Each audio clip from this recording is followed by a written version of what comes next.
Hey guys, आज मैं explain करने वाला हूँ the secret romantic guest house season 1 के एपिसोड नंबर 6 को। अगर आपने अभी तक पिछले एपिसोड नहीं देखे हैं तो प्लेलिस्ट का लिंक आपको डिस्क्रिप्शन में मिल जाएगा। पिछले एपिसोड में हमने देखा था कि ताइवा और उसके सैनिकों ने सियोल को बांधा हुआ है। पहले में लगा था कि शायद ये युंडान का सराय होगा जहाँ पर सियोल को लाया गया है, लेकिन ये किसी और ही का सराय होता है। ताइवा यहाँ पर सियोल से कह रहा था कि तुम्हारा नाम ली सियोल है और तुम किम होंग इक के बेटे हो, लेकिन सियोल कहता है कि मेरा नाम सियोल है और बचपन से मेरा यही नाम है। ताइवा यहाँ पर सियोल को तलवार दिखा रहा था। सियोल कहता है कि डराने से सच्चाई नहीं बदलेगी, मेरा नाम सियोल ही है। वही दूसरी ओर युंडान भी इन दोनों को देख रही थी। युंडान यहाँ पर अपने आप से कहती है कि सियोल ही ली सियोल है और जिसे मैं काफी दिनों से ढूंढ रही थी वो मेरे पास ही था। साथ में युंडान कहती है कि कंगसान उसका चौकीदार है जो कि सियोल के साथ हमेशा रहता है। बाद में युंडान अपने सराय के अंदर आती है और वहाँ पर उसी तीर के टुकड़े को देख रही थी जो कि उसने अग्नि पर से उठाया था जब कंगसान अपने कपड़े जला रहा था। जब वो अपने सराय से बाहर आ रही होती है तभी हम देखते हैं कि यहाँ पर कंगसान बाहर जा रहा होता है। वो उसे रोकती है और अब कह रही थी कि तुम कहाँ पर जा रहे हो। कंगसान कहता है कि मैं तुम्हें बताना जरूरी नहीं समझता। कंगसान यहाँ पर युंडान से कहता है कि क्या तुमको मुझे कुछ बताना है। युंडान यहाँ पर बताना चाहती थी कि सियोल को बंदी बना लिया गया है, लेकिन युंडान यहाँ पर कहती है कि मेरी माँ ने मुझे अंगूठी दी थी और वह मेरी खो गई है, वह तालाब के अंदर पड़ गई है, तुम उसे ढूंढ दो। बाद में कंगसान अंगूठी को ढूंढ रहा है। तभी हम देखते हैं कि कंगसान के सामने एक चीज आकर गिरती है जिसके अंदर एक लेटर होता है। बाद में कंगसान इस लेटर को पढ़ता है कि फूलों के बगीचे के सराय के विद्वान को गिरफ्तार कर लिया गया है और उसे पूछताछ हो रही है। साथ में इस लेटर के अंदर वह लोकेशन भी लिखी गई थी जहाँ पर सियोल को बांधा हुआ है। अब हम युंडान को फिर से देखते हैं जो कि उस तीर के टुकड़े को लेकर ताइवा के पास जाने वाली है। अगर वह ताइवा को यह दे देती है तो इसका सराय बच जाएगा। अब वह सोच रही है कि मैं क्या करूँ। पहले तो सोचती है कि मुझे इस तीर के टुकड़े को ताइवा को देना चाहिए और उसे बताना चाहिए कि कंगसान ही वह चौकीदार है, लेकिन बाद में वह उन पलों को याद करती है जो कि उसने कंगसान के साथ बिताए थे जो कि रोमांटिक थे। लेकिन बाद में वो अपने आप से कहती है कि मुझे तीर उसे नहीं देनी चाहिए। इसके बाद उस तीर के टुकड़े को वही पानी में फेंक देती है। अब युंडान आगे आ रही थी तभी देखती है कि कंगसान अपने तीर लिए हुए कहीं पर जा रहा था। वह कंगसान को रोकती है और उससे कहती है कि तुम कहाँ पर जा रहे हो। कंगसान उसको नहीं बताता। बाद में कंगसान एक वो चीज़ घबराता है जहाँ से देख रहा था कि ताइवा सियोल को टॉर्चर कर रहा था, उसको गर्म चीज लगा रहा था। कंगसान यहाँ पर धनुष से अपने तीर को चलाने की कोशिश करता है लेकिन वो कर नहीं पाता। उसका कंधा दुखने लगता है। लेकिन तभी हम देखते हैं कि यहाँ पर युंडान आ जाती है। कंगसान कहता है कि तुम यहाँ पर क्या करने के लिए आई हो। युंडान कहती है कि मुझे तुम्हारी मदद करने दो, तुम अकेले नहीं कर पाओगे। इसके बाद वो कहती है कि तुम निशाना लगाओ, मैं धनुष को पकड़ती हूँ। बाद में कंगसान भी इसके लिए राजी हो जाता है। अब यहाँ पर युंडान धनुष को पकड़ी हुई है और कंगसान निशाना लगा देता है। बाद में युंडान तीर को छोड़ती है और वह तीर ताइवा के हाथ को चीरता हुआ निकल जाता है। बाद में ताइवा ऊपर देखता है लेकिन वहाँ पर कोई नहीं होता। इसके बाद वो सैनिकों से कहता है कि वहाँ पर कोई है, जल्दी उसका पीछा करो और मुझे लगता है कि वो चौकीदार होना चाहिए।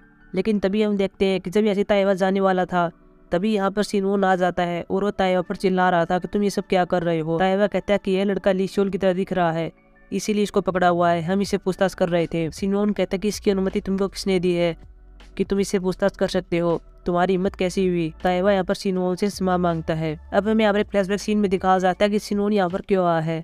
सिनवोन यहाँ पर अपने घर के अंदर बैठा हुआ था तभी वहाँ पर एक तीर आती है जिसके अंदर लेटर होता है जिसमें लिखा हुआ था कि ताइवा और उसके सैनिक एक जगह पर गए हुए हैं जहाँ पर उन्होंने एक युवक को बंदी बना हुआ है और अगर तुम वहाँ पर जाते हो तो तुम्हें वह लड़का मिल जाएगा जिसकी तुम तलाश कर रहे हो, और इसीलिए सिनवोन यहाँ पर आया हुआ है। सिनवोन यहाँ पर ताइवा से कहता है कि हम इसकी पूछताछ खुद कर लेंगे, तुम यहाँ से चले जाओ। बाद में ताइवा और इसके सैनिक यहाँ से चले जाते हैं। वहीं दूसरी ओर युंडान और कंगसान को दिखाया जाता है जो कि जंगलों में भाग रहे होते हैं। सैनिक उनके पीछे हैं। सैनिक यहाँ पर एक टेम्पल के अंदर देखते हैं लेकिन वहाँ पर कोई नहीं होता। बाद में वे वहाँ से चले जाते हैं, लेकिन उनके जाने के बाद युंडान और कंगसान इस टेम्पल के अंदर आ जाते हैं और वे अब यहीं पर रह रहे हैं। अब यहाँ पर कंगसान युंडान से पूछ रहा था कि तुम मुझसे क्यों नहीं पूछ रही हो कि मैं कौन हूँ। युंडान कहती है कि तुम्हें चोट नहीं लगी, अभी के लिए सिर्फ यही मायने रखता है। लेकिन यहाँ पर युंडान अपने आप से कह रही थी कि मैं जानती हूँ कि तुम चौकीदार हो। बाद में यहाँ पर कंगसान युंडान को एक मछली का खिलौना दिखाता है और कहता है कि यह मुझे तालाब के अंदर मिला था लेकिन तुम्हारी अंगूठी नहीं मिली। अब यहाँ पर युंडान एक फ्लैशबैक सीन को याद करती है। जब वह छोटी थी तो उसने इस मछली को जो कि प्लास्टिक की है उसने इसी तालाब के अंदर गेर दी थी। साथ में उसके पिता भी यहीं पर होते हैं। इस प्लास्टिक की मछली को देखकर युंडान यहाँ पर बहुत ज्यादा खुश होती है। कंगसान यहाँ पर कहता है कि मुझे तुम्हारी अंगूठी नहीं मिली लेकिन अगली बार मैं उसे ढूंढ लूंगा। युंडान कहती कि नहीं, कोई जरूरत नहीं है, वहाँ पर कोई भी अंगूठी नहीं थी, मुझे लगता है कि शायद वो कहीं और है। युंडान कंगसान से कहती कि क्या मैं तुम्हारा कंधा देख सकती हूँ, लेकिन कंगसान कहता है कि नहीं, रहने दो। बाद में युंडान कहती कि शायद तुम्हें मेरे कंधे पर सोना चाहिए, तुम्हें आराम करना चाहिए। कंगसान पहले ही मना करता है लेकिन युंडान जिद करती है और बाद में कंगसान युंडान के कंधे पर सो जाता है। वही रात को सियोल को फिर से दिखाया जाता है जिसको अभी भी बांधा हुआ है। तभी हम देखते हैं उसके पास सिनवोन और एक और आदमी आता है और वह आदमी शियोल के हाथ को पकड़ता है और कहता है कि क्या तुम ठीक हो। शियोल यहाँ पर हाँ भरता है। बाद में यह आदमी जिसने शियोल का हाथ पकड़ा हुआ था वो बाहर आता है और बाहर मोंग खड़ा हुआ था। मोंग यहाँ पर उस आदमी से पूछता है कि क्या विद्वान किम सही है, क्या वे ठीक है। और यहाँ पर वह आदमी हंसता है और कहता है कि हाँ वह ठीक है, तुम चिंता मत करो। अब हमें सुबह युंडान और कंगसान को फिर से टेंपल में दिखाया जाता है, जहाँ युंडान कंगसान के कंधे पर सोई हुई है। बाद में युंडान को जाग आती है और वह कंगसान के चेहरे को देख रही थी। बाद में कंगसान अचानक से जाग जाता है और युंडान फिर से एकदम से दूर हो जाती है और अब की बार उसके कंधे पर चोट लग जाती है। कंगसान यहाँ पर युंडान को देखकर हंसता है और बाद में युंडान भी मुस्कुराने लगती है। आगे दिखाया जाता है जहाँ पर ये दोनों सराय की ओर आ रहे थे, तभी हम देखते हैं कि यहाँ पर युवा भी इनके पास आ जाता है और युवा या युंडान से पूछता है कि तुम पूरी रात कहाँ पर थी। युंडान यहाँ पर बताना नहीं चाहती। युवा कहता ही कोई बात नहीं, मुझे खुशी है कि तुम सही सलामत वापस आ गई हो। बाद में हम देखते हैं कि यहाँ पर शियोल भी आ जाता है। शियोल को देखकर यहाँ युंडान उसको रिस्पेक्ट देती है, क्योंकि युंडान को ऐसा लग रहा था कि मुझे पता चल गया है कि ये ली शियोल है जो कि किंग का बेटा है और इसीलिए उसको रिस्पेक्ट दे रही है। हालांकि यह सभी को यहाँ अजीब सा लगता है, क्योंकि इनके जाने के बाद शियोल यहाँ पर कह रहा था कि वह मुझे इतना सम्मान क्यों दे रही है। इसके बाद लीचांग और बाकी सभी को दिखाया जाता है। साथ में यहाँ पर सिनोन भी होते हैं और लीचांग यहाँ पर एक नौकरानी को डांट रहा था, क्योंकि वह एक ऐसी किताब पढ़ रही थी जिसमें लिखा गया था कि कोई और राजा बन जाएगा और इसी बात से लीचांग यहाँ पर चिड़ा हुआ है और वह इस नौकरानी को मार रहा था। तभी हम देखते हैं कि यहाँ पर लीचांग की माँ आती है और उसे ऐसा करने के लिए मना करती है, क्योंकि यह नौकरानी उसके लिए काम करती थी। लीचांग यहाँ पर अपनी माँ से कहता है कि इसने विद्रोह किया है और बाद में एक तलवार लेता है और इस नौकरानी को मार देता है। इसके बाद वह यहाँ से चला जाता है। आगे दिखाया जाता है जहाँ पर युंडान ब्यूंगैंग में हवारियों के पास आई हुई है और उससे कहती है कि मैं अपना सराय छोड़ना चाहती हूँ, इसीलिए मेरे सराय के अंदर जो भी विद्वान रह रहे हैं उन्हें तुम्हें कमरा दे देना, क्योंकि उनकी परीक्षा होने वाली है, इसलिए उन्हें रहने के लिए जगह चाहिए। लेकिन यहाँ पर हवारियों मना कर रही है। बाद में जब युंडान बाहर आती है तभी हम देखते हैं यहाँ पर उसकी सांग खड़ी हुई थी और वह युंडान को नीचे गिर देती है और फिर कहती है कि तुमने अपने सराय के अंदर 3 सुंदर विद्वान को फंसाया हुआ है। युंडान यहाँ पर किसांग से कहती है कि ये तुम कैसी बात कर रही हो। इसके बाद हम देखते हैं कि यहाँ पर बनियाज आती है और वह एक किसान के बालों को पकड़ लेती है और फिर कहती है कि तुम किसी के सराय के बारे में ऐसी बात कैसे कर सकती हो। वह किसान कहती है कि तुम यहीं पर रुको, हम अंदर जाकर हवारियों को बता कर आते हैं कि तुमने क्या किया है। बनिया कहती कि ठीक है, तुम जल्दी जाओ और बता दो कि क्या हुआ है, मैं भी उसको बता सकती हूँ कि तुमने क्या किया है। बाद में युंडान यहाँ बनिया का थैंक यू कहती है, क्योंकि उसने उसकी मदद की है। अगले सीन में कंगसान को दिखाया जाता है जो कि उसी आदमी से फिर से मिल रहा है जो कि पहले उससे ब्यूंगैंग में मिला था। कंगसान यहाँ पर इस आदमी से पूछ रहा है कि युंडान और ताइवा के बीच क्या चल रहा है, वह उसका सराय क्यों लेना चाहता है। यह आदमी बताता है कि युंडान की एक बड़ी बहन थी, उसकी शादी ताइवा के लड़के के साथ होने वाली थी, लेकिन उसकी डेथ हो गई थी और बाद में शादी न उसकी, क्योंकि ताइवा के बेटे की डेथ हो गई थी। साथ में यह आदमी कंगसान को बताता है कि युंडान की बड़ी बहन का नाम होंगजू था। पूछता है कि ताइवा के बेटे की डेथ कैसी हुई थी। यह आदमी बताता है कि इसका पता मैं अभी तक नहीं लगा पाया हूँ। अगले सीन में देखते हैं जहाँ पर युंडान, नाजू, हांगजू और यूको बैठे हुए थे। यहाँ पर युंडान चोरी छुपे सराय छोड़ने की बात कर रही है। वह कहती है कि मुझे यहाँ से जाना होगा और यहाँ पर जो विद्वान है वे यहीं पर रहेंगे। ये कहते हैं कि शायद तुमको उन्हें बताना चाहिए कि तुम यहाँ से जा रही हो, लेकिन युंडान ऐसा करने के लिए मना करती है। बाद में हम देखते हैं कि युंडान यहाँ पर कपड़े सुखा रही थी, तभी हम देखते हैं कि इसके पास शियोल आता है। शियोल को देखकर युंडान उससे दूर जाती है। शियोल कहता है क्या चल रहा है। बाद में युंडान कहती है कि मैंने सब कुछ देख लिया था जब तुम्हें बंदी बनाया गया था। शियोल कहता है कि क्या तुमको लगता है कि मैं ली शियोल हूँ। युंडान यहाँ पर हाँ बढ़ती है। शियोल कहता है कि मैं ली शियोल नहीं हूँ, अगर मैं ली शियोल होता तो तुम्हारे सामने नहीं होता। उन्होंने मुझसे पूछताछ की और बाद में मुझे रिहा कर दिया। शियोल कहता है कि अब तुम क्या करोगी, क्या तुम इस राय को ताइवा को दे दोगी। अब वह कहता है कि अगर तुम इस राय को ताइवा को दे दोगी तो तुम्हारी बहन का क्या होगा। युंडान पीछे देखती है और शियोल से कहती है कि तुम इसके बारे में कैसे जानते हो। शियोल कहता है कि सभी को लगता है कि वहाँ पर भूत रह रहा है, लेकिन ऐसा नहीं है, वहाँ पर तुम्हारी बहन है, मैंने उसको देखा था। तभी हम देखते हैं कि यहाँ पर एक आदमी भागता हुआ आता है और वह कहता है कि युवा कहाँ पर है। और यह आदमी वही होता है जो कि पहले भी आया था, जिसने युवा को कहा था कि तुम्हारी माँ बीमार है। इसके बाद युवा को भी देखते हैं जो कि एक ब्रिज पर आया हुआ है और वहाँ पर युंडान का इंतजार कर रहा था, क्योंकि युवा ने युंडान को मिलने के लिए कहा था। बाद में युंडान यहाँ पर भागते हुए आती है।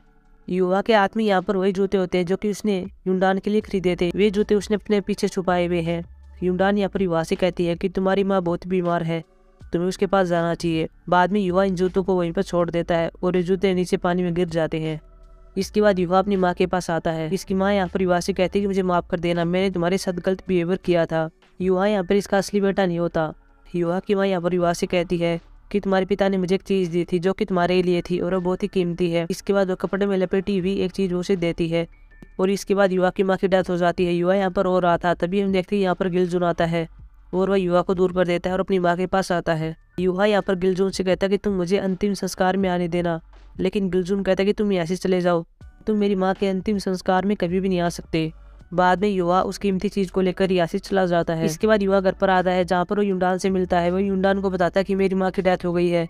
तभी हम देखते हैं कि यहाँ पर सियोल लोकल इंसान आते हैं। युवा यहाँ पर कह रहा था कि वह मेरी असली माँ नहीं थी, लेकिन फिर भी मुझे दुख हो रहा है। सियोल यहाँ पर कहता कि शायद तुमको ड्रिंक करनी चाहिए। इसके बाद ये चारों ड्रिंक करते हैं। बाद में युवा उस कीमती चीज को देखता है जो कि उसके पिता ने उसको दी थी, और यह एक अजीब सी चीज होती है जिसके ऊपर पयुंग मंडा हुआ था। लेकिन जब अगली सुबह उठते हैं तो देखते हैं यहाँ पर युवा और नाजू नहीं थी। बाद में हम देखते हैं कि यहाँ पर यूको आता है। ये यूको से पूछते कि युंडान कहाँ पर गई। यूको यहाँ पर कहता है कि वो नई जगह की तलाश करने के लिए गई है और जब जगह मिल जाएगी तो वह तुम्हें बता देगी। हालांकि बाद में कंगसान यूको से पूछ रहा है कि तुम मुझे बताओ कि युंडान कहाँ पर है, और कंगसान ने काफी जिद के बाद यूको से बता देता है कि वो कहाँ पर रहती है। अब में ताइवा को दिखाया जाता है जो एक लेटर को पढ़ रहा था, और यह लेटर युंडान ने भेजा था। युंडान ने इसमें लिखा हुआ था कि आप मेरा सराय ले लेना, नहीं तो अपना सराय कभी नहीं छोड़ सकती। बाद में ताइवा अपने सैनिकों से कहता कि तुम युंडान के सराय के अंदर जाओ और वहाँ पर पता लगाओ कि वहाँ पर क्या चल रहा है। बाद में ये सभी सैनिक और साथ में ताइवा फूलों के बगीचे के सराय के अंदर आ जाते हैं। साथ में यहाँ पर यूको भी होता है, लेकिन यहाँ पर इन्हें कुछ नहीं मिलता। वही रात को देखते हैं जहाँ पर युवा अब यूको से बात कर रहा था और युंडान के पास जाने की बात करता है, क्योंकि यहाँ सराय के अंदर तो सैनिक आ चुके थे। बाद में यूको युवा को युंडान के पास ले जाता है। हालांकि यहाँ पर हम पीछे देखते हैं जहाँ पर एक सैनिक इनका पीछा कर रहा था, क्योंकि ताइवा ने इसको काम दिया था कि जल्दी से युंडान का पता लगाओ। अब हम सुबह देखते हैं जहाँ पर हमें पता चलता है कि युंडान एक टेम्पल के अंदर रह रही है। तभी हम देखते हैं कि यहाँ पर यूको युवा को लेकर आ जाता है। युंडान यहाँ पर युवा से कहती है कि तुम यहाँ पर क्या कर रहे हो, क्या तुमने खाना खाया? मैं भी तुम्हारे लिए खाना बनाकर लाती हूँ। वही दूसरे हम नाजू को देखते हैं जो कि टेम्पल के नजदीक एक नदी होती है, वहाँ पर पानी भर रही थी, और वहाँ पर देखती है कि ताइवा और उसके सैनिक यहाँ पर आ रहे हैं। बाद में युंडान के पास जाती है, उसे बता देती है कि ताइवा के सैनिक यहाँ पर आ रहे हैं और साथ में ताइवा भी है।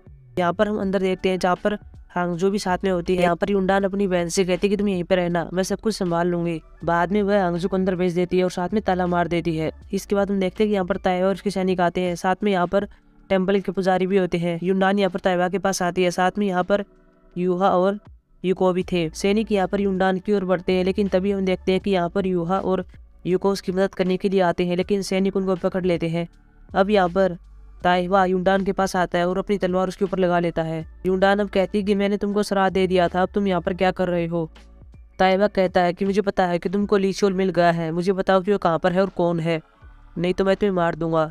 लेकिन यहाँ पर युंडान कुछ नहीं बोल रही थी। बाद में ताइवा उसको मारने वाला होता है, लेकिन तभी हम देखते हैं कि यहाँ पर दीवार पर से कूदकर मास्क पहना हुआ एक लड़का आ जाता है, और बाद में वही युंडान का हाथ पकड़ लेता है, और यहाँ हम देखते हैं कि यह कंगसान होता है। और बाद में कंगसान युंडान का हाथ छोड़ देता है, और अब यहाँ पर कंगसान इन सभी सैनिकों के सामने खड़ा था। अब वह इनसे लड़ने वाला है। बाद में एपिसोड समाप्त हो जाता है। सो गाइज, ये थी हमारी एक्सप्लेनेशन एपिसोड नंबर 6 की। अब हम मिलेंगे एपिसोड नंबर 7 के एक्सप्लेनेशन में। तब तक के लिए बाय।